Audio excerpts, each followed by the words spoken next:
Eu sempre gosto de começar o programa Para Viver Melhor, sugerindo um filme, um livro, algum assunto para pesquisa. Na verdade, até este terceiro programa, que é o de hoje, eu apresentei 2 filmes e hoje vou sugerir mais 2. O primeiro que eu quero sugerir chama-se O Quarto Sábio.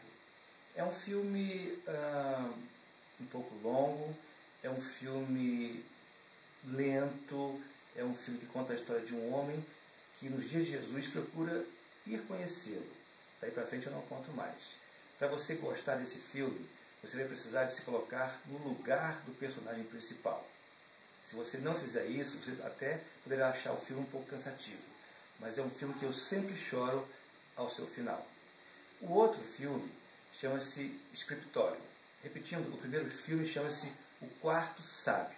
O Quarto Sábio. Procure. O segundo filme é esse aqui. Scriptorium. Na verdade, não é um filme, é um documentário. É um documentário que trata da história da Bíblia, como a Bíblia chegou até nós. É um filme muito interessante, um documentário muito importante, principalmente para pastores, para estudantes de teologia, para você que é interessado em conhecer um pouco mais. A história da Bíblia está registrada neste documentário, Scriptorium. É um filme longo, exige atenção, mas tem coisas maravilhosas para você conhecer. Você vai gostar de todos os 2. Inclusive, eu quero te deixar um e-mail através do qual você poderá falar comigo, você poderá dar a sua opinião. O e-mail é o seguinte: tuavidamelhor@gmail.com. Repetindo, tuavidamelhor@gmail.com. Mas se você preferir, você pode deixar no próprio vídeo lá no YouTube, né? Você pode fazer um comentário que me agradaria bastante. Então deixe seu comentário ali e a gente, se você gostou do filme ou não, isso vai ser importante para eu poder indicar outros, entendendo aquilo que você gosta também, e aquilo que obviamente eu entendo que vai fazer bem a sua vida espiritual. Hoje vamos falar de um tema que eu considero muito importante. Chama-se Para Viver Melhor, a gente tem que pensar melhor. E como é importante a gente pensar melhor.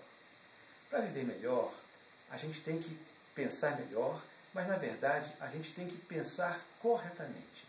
Para ser mais exato, a gente tem que pensar de acordo com a realidade. Mas de fato, conhecemos a realidade? Não. Conhecer a realidade implica não apenas no conhecimento de fatos, mas também das reais motivações das outras pessoas e das nossas próprias. Implica em conhecermos todas as condições envolvidas e nós não temos essa capacidade. Definitivamente, nós não conhecemos a realidade. Mas o nosso Criador conhece a realidade dos nossos pensamentos e motivações. Os nossos pensamentos não são os pensamentos de Deus, e muito menos os pensamentos de Deus são os nossos pensamentos. Os pensamentos de Deus são justos, os nossos são injustos. Deus pensa o bem, nós fazemos o mal até a nós mesmos. Os pensamentos de Deus são puros, os nossos são contaminados pela mentalidade fracassada de nossa cultura, de pessoas infelizes e recalcadas, mas que hipocritamente se apresentam como estando de bem com a vida. Damos ouvidos a uma mídia formada, via de regra, por pessoas sem temor a Deus. Você conhece a vida daqueles que transmitem alguma informação a você? Daqueles que escrevem as novelas, os filmes, as notícias, as propagandas. Mas não precisamos falar de pessoas que não temos contato. Podemos falar do quanto damos ouvidos, do quanto consideramos pessoas sem vínculo algum com a palavra de Deus, com a igreja, que não demonstram virtude alguma no falar e no viver. Penso que precisamos urgentemente tomar os bereanos, citados por Paulo, como exemplo.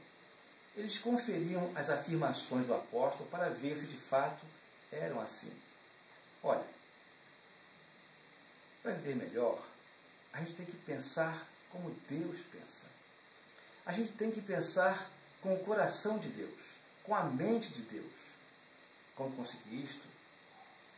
Sugiro a você os seguintes textos, para que você mesmo reflita e pense a respeito. Pense com muito carinho. Primeiro, Filipenses 4, 8 e 9, que diz: finalmente, irmãos, tudo que é verdadeiro, tudo o que é respeitável, tudo o que é justo, tudo que é puro, tudo que é amável, tudo que é de boa fama, se alguma virtude há e se algum louvor existe, seja isso o que ocupe o vosso pensamento. O que também aprendestes e recebestes e ouvistes e vistes em mim, isso praticai, e o Deus da paz será convosco. O outro texto, Romanos 12, 1 e 2. Rogo-vos, pois, irmãos, pelas misericórdias de Deus, que apresenteis o vosso corpo por sacrifício vivo, santo e agradável a Deus, que é o vosso culto racional.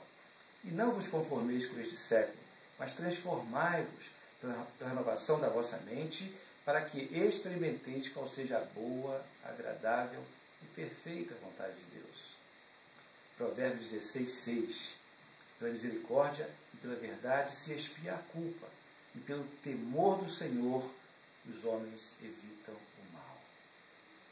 Com certeza, quem não lê a Escritura com o coração aberto tem uma fragilidade enorme em sua vida espiritual, porque a sua mente está entregue a si mesma e aos valores e crenças que recebe deste mundo diariamente. Todo cuidado é pouco, afinal, o mundo jaz no maligno.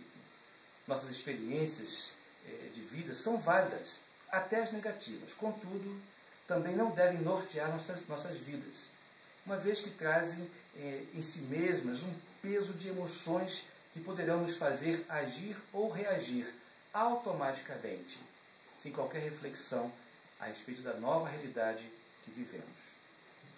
No meu entender, tudo precisa ser filtrado, interpretado pela palavra de Deus e pela atuação do Espírito Santo. Mas para isso acontecer efetivamente em nossas vidas, precisamos já estar andando com Ele e nos permitindo ouvir a voz do nosso sumo pastor. Às vezes, devido a tanto sofrimento, resolvemos entregar a condução de nossas vidas ao Senhor e desejamos ardentemente ouvir a sua voz para as questões que temos que enfrentar. Mas esquecemos de que comunhão com Deus, via de regra, não é como ligar a TV. Comunhão com Deus é um processo de fé em fé. Dia após dia, precisamos estar atentos ao nosso relacionamento com Ele. Estou falando de relacionamento com Ele, e não apenas de oração e leitura da Bíblia, que obviamente são indispensáveis.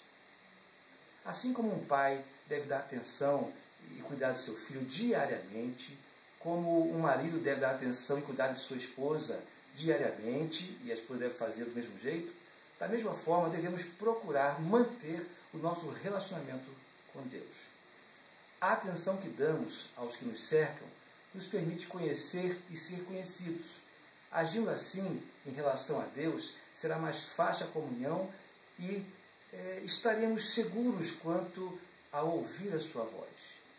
Falo assim porque, infelizmente, são muitos os que pretendem e esperam comunhão com Deus da mesma forma que falam ao celular. Que eu garanto, não é assim. Não é assim. É preciso, dia após dia, dar atenção ao que diz respeito à sua palavra e ao mover do Espírito Santo em nossas vidas. Para viver melhor, pense no que eu vou te dizer. É preciso pensar como Deus pensa. É preciso entender um pouco mais do coração de Deus.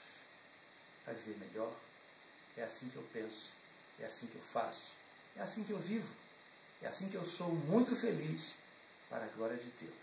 Um abraço, até o próximo programa, na próxima semana. Graça